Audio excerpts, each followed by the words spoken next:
राजा दशरथ ने राजकुमारों, उनकी पत्नियों, ऋषिमहर्षियों, मंत्रियों एवं परिजनों के साथ अयोध्या के लिए प्रस्थान किया। प्रस्थान करते ही सभी ओर भयंकर शब्द करने वाले पक्षियों आवाजें सुनाई देने लगीं। पृथ्वी पर विचरण करने वाले वन्य पशु उनकी बाईं ओर दौड़ने लगे। इस पर दशरथ ने वशिष्ठ जी से कहा, गुरुदेव, यह कैसी माया है?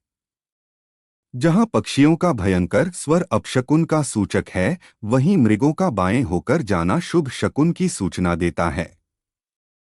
दोनों प्रकार के शकुन एक साथ क्यों हो रहे हैं?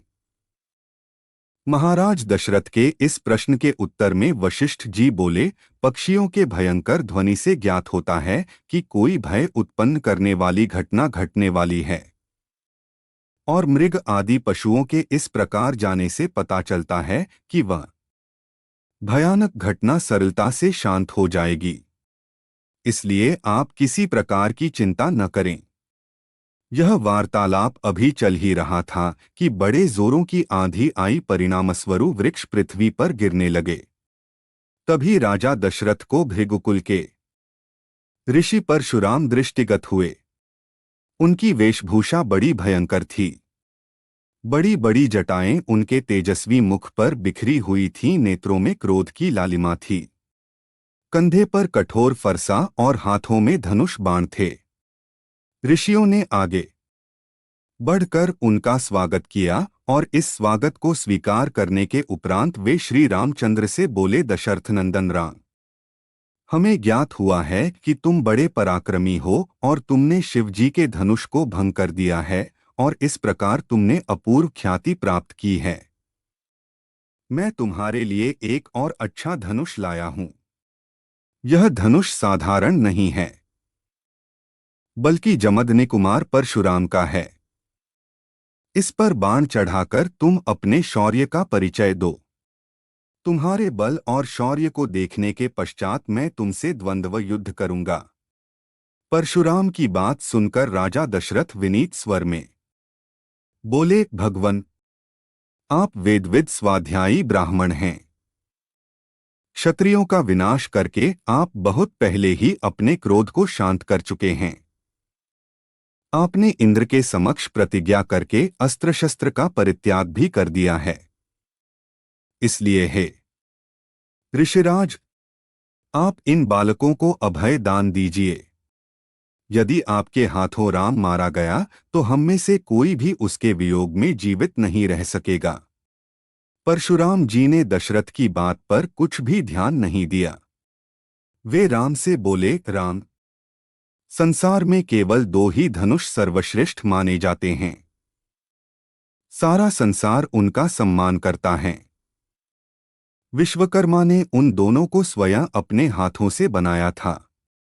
उनमें से एक भगवान शिव के पास था और उसी से भगवान शिव ने त्रिपुरासुर का वध किया था।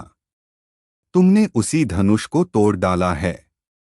दूसरा दिव्य धनुष मेरे हाथ में है। यह भगवान विष्णु का धनुष है। यह भी पिनाक की भांति ही शक्तिशाली है। एक बार शिव और विष्णु में भयंकर युद्ध हुआ।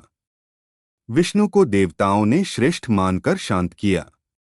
शांत होने पर विष्णु ने भृगुवंशी ऋचिक मुनि को धरोहर के रूप में वह धनुष दे दिया। अपने पूर्व पुरुषों से यह धनुष मुझे प्राप्त हुआ है।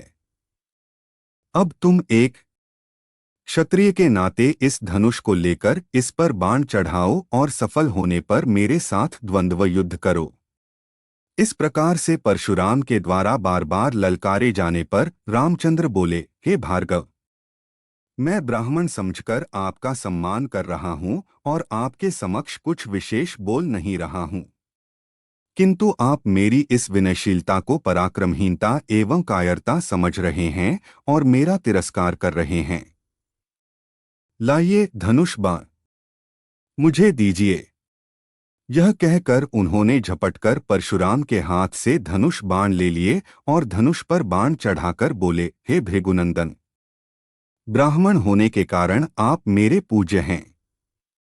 इसीलिए इस बाण को मैं आप पर नहीं छोड़ सकता। परंतु धनुष पर चढ़ने के बाद यह बाण कभी निष्फल नहीं जाता। इसका कहीं न कहीं उपयोग करना अनिवार्य हो जाता है। इसलिए मैं इस बाण को छोड़कर आपकी शीघ्रतापूर्वक सर्वत्र आने जाने की शक्ति को नष्ट किए देता हूं।